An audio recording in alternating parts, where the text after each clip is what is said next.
Assalamualaikum warahmatullahi wabarakatuh. Perkenalkan, nama saya Melianti dengan NIM 20009AF. Pada video kali ini, saya akan menjelaskan tentang tata nama Simplicia dari mata kuliah farmakognosi. Untuk mempersingkat waktu, mari kita masuk ke dalam materi. Dalam ketentuan umum farmakognosi Indonesia, nama Simplicia nabati ditulis dengan menyebutkan nama genus atau spesies nama tanaman, diikuti nama bagian tanaman yang digunakan. Ketentuan ini tidak berlaku untuk Simplicia nabati yang diperoleh dari beberapa macam tanaman dan untuk eksudat tanaman. Ada 4 cara pemberian tata nama atau jenis tata nama Simplicia. Yang pertama yaitu genus ditambah nama bagian tanaman. Yang ketiga yaitu petunjuk spesies ditambah nama bagian tanaman. Yang ketiga yaitu genus ditambah petunjuk spesies ditambah nama bagian tanaman. Dan yang keempat yaitu beberapa nama Simplicia yang tidak mengikuti tata nama. Baiklah, saya akan memberikan contoh pemberian tata nama Simplicia dan cara penyebutannya. Dari yang pertama yaitu bagian akar atau radix. Contoh yang saya ambil yaitu akar wangi. Akar wangi merupakan sejenis rumput yang berasal dari India. Tumbuhan ini dapat tumbuh sepanjang tahun dan dikenal banyak orang sejak lama sebagai sumber wangi-wangian.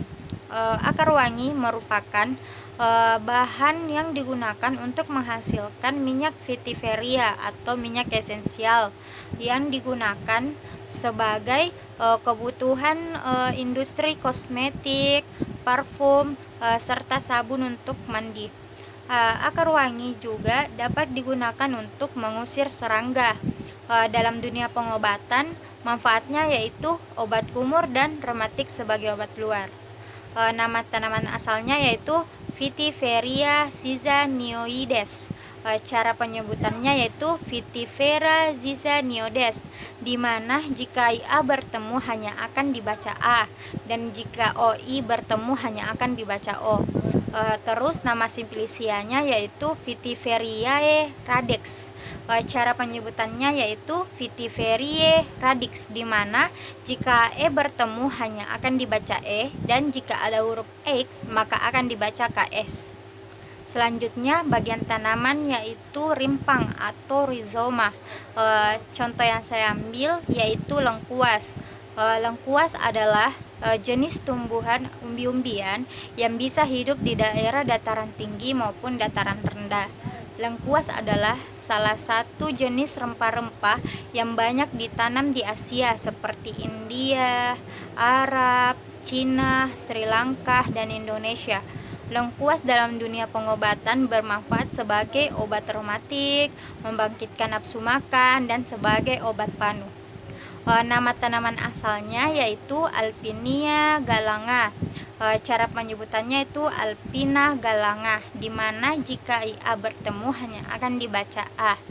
Selanjutnya yaitu nama Simplicianya. Nama Simplicianya yaitu Languatis rhizoma, di mana cara penyebutannya yaitu Languatis rhizoma.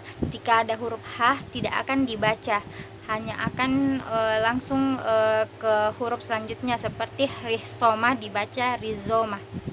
Selanjutnya yaitu bagian daun atau folium. Contoh tanaman yang saya ambil yaitu daun bayam. Bayam adalah tumbuhan yang bisa ditanam untuk dikonsumsi daunnya sebagai sayuran hijau. Tumbuhan ini berasal dari Amerika tropik, namun sekarang tersebar ke seluruh dunia. Tumbuhan ini dikenal sebagai sayuran sumber zat besi yang penting bagi tubuh. Daun bayam bermanfaat untuk mengobati penyakit tekanan darah rendah dan gagal ginjal.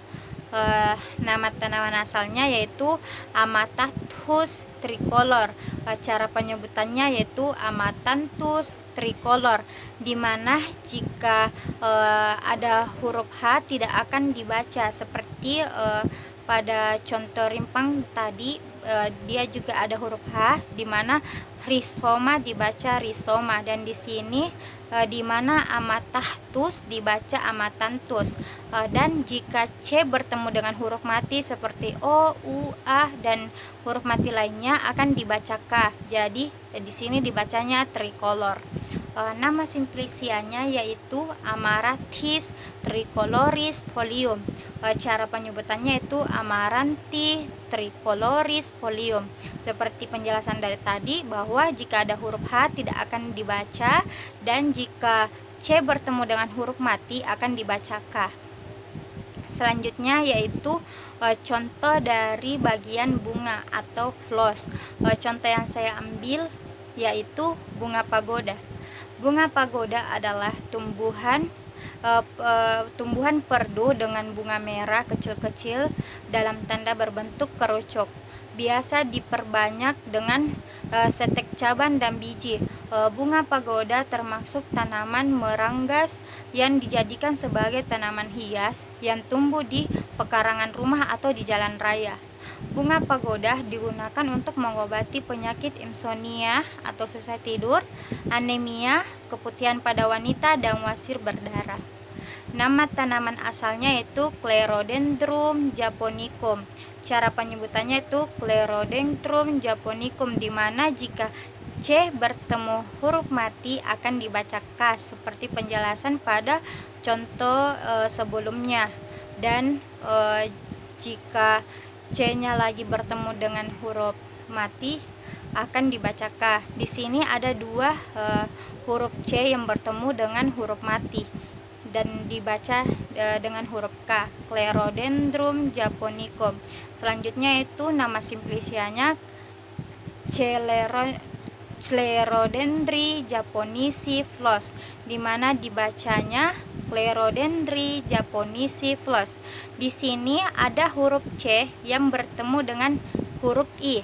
Jika C bertemu dengan huruf I, E, dan Y akan dibaca S. Seperti yang saya sebutkan tadi, yaitu Clerodendri japonisi floss. Selanjutnya itu bagian dari buah atau fructus. Contoh yang saya ambil di sini adalah buah nanas. Nanas adalah buah tropis yang sangat lezat dan sehat. Buah nanas dapat memiliki berat hingga 8 kg dan memiliki rasa yang manis dan asam, serta mengandung pektin seperti serat yang memberikan tekstur kenyal pada buah. Buah nanas berguna sebagai obat sembelit, radang tenggorokan, menurunkan berat badan, cacingan, dan penyempitan pembuluh darah atau biasa disebut dengan aterosklerosis. Nama tanaman asalnya yaitu Ananas comosus, di mana cara penyebutannya itu Ananas comosus. Seperti contoh-contoh tanaman yang tadi disebutkan, di sini C-nya bertemu lagi dengan huruf yang mati yaitu O, maka dibaca dengan K, comosus. Nama simplicianya yaitu Ananas fructus, di mana cara penyebutannya Ananas fructus. Di sini C bertemu lagi dengan huruf mati, maka dibaca dengan K atau disebut K. Baiklah, contoh selanjutnya yaitu bagian tanaman biji atau semen. Contoh yang saya ambil di sini yaitu biji buah nona. Buah nona adalah tanaman yang tergolong ke dalam genus Annona yang berasal dari daerah tropis. Buah berbentuk bulat dengan kulit bermata banyak. Daging buahnya berwarna putih dan bijinya berwarna hitam. Termasuk semah semi hijau abadi atau pohon yang merenggah mencapai 8 meter tingginya.